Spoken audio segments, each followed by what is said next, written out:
ज्योतिरादित्य सिंधिया।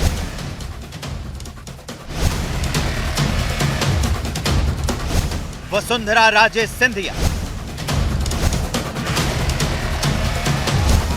और यशोधरा राजे सिंधिया।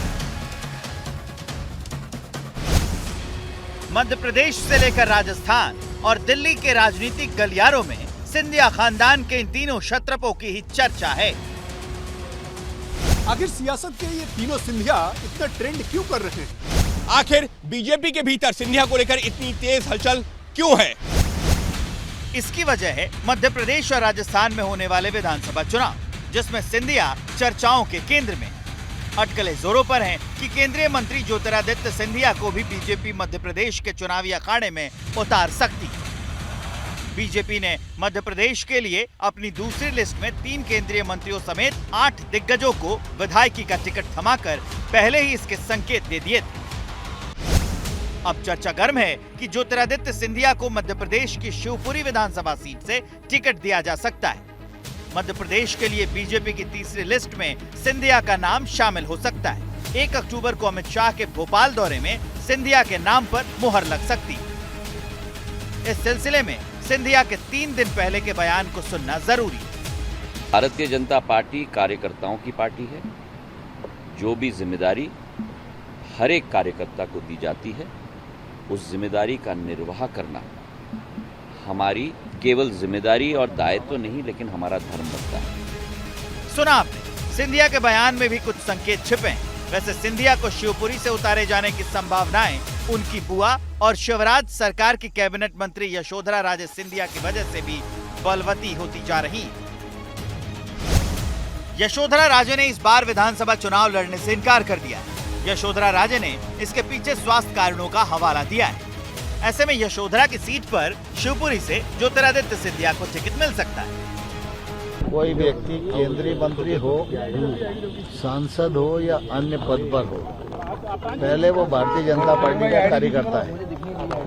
भारतीय जनता पार्टी की केंद्रीय चुनाव समिति ने अगर निर्णय किया कि अमुक अमुक कार्यकर्ता चुनाव लड़ेंगे तो सबने लड़ना चाहिए। देखते चलिए और भी ऐसे बड़े चेहरे आएंगे। भाजपा सोच रही है किसी तरीके से हमारा इतना बुरा प्रदर्शन न हो जो होने की संभावना थी।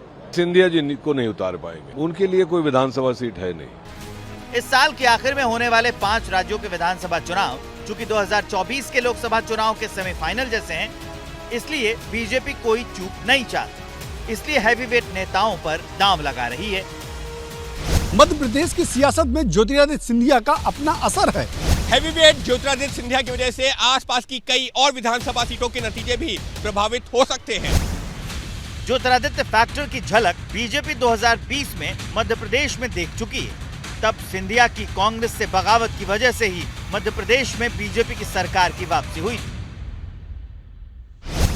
सिंधिया 2020 में अपने समर्थक 22 विधायकों के साथ बीजेपी में शामिल हो गए थे। सिंधिया का ग्वालियर चंबल संभाग में खासा असर माना जाता है। सिंधिया का इस संभाग की 34 विधानसभा सीटों पर असर है। फरमाइए, महाराज पर भरोसा क्यों? ग्वालियर चंबल कुल सीटें यहां पर 34 हैं। अब देखिए 2013 और 2018 की बात की जाए, 2013 में बीजेपी 27, कांग्रेस 7 और देखिए 2018 में क्या हो गया था, 6 और 26। आप समझ रहे हैं कितना बड़ा फासला हो गया था। ग्वालियर चंबल की कुल 34 सीटों की बात हो रही है।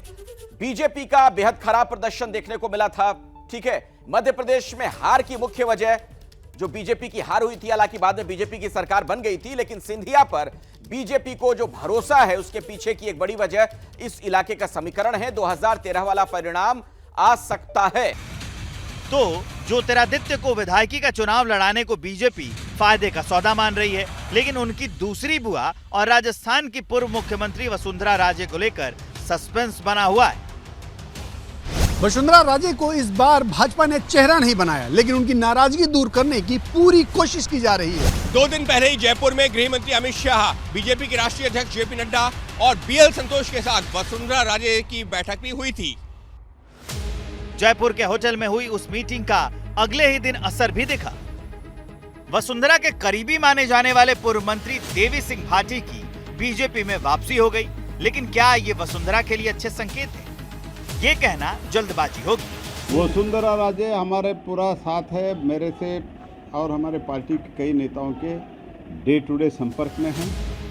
बहरहाल राजस्थान में वसुंधरा राजे सिंधिया और मध्य प्रदेश में ज्योतिरादित्य सिंधिया सुर्खियों में। इनमें से किन वाले सिंधिया पर बीजेपी बड़ा दांव लगाती है, ये देखना भी बाकी है।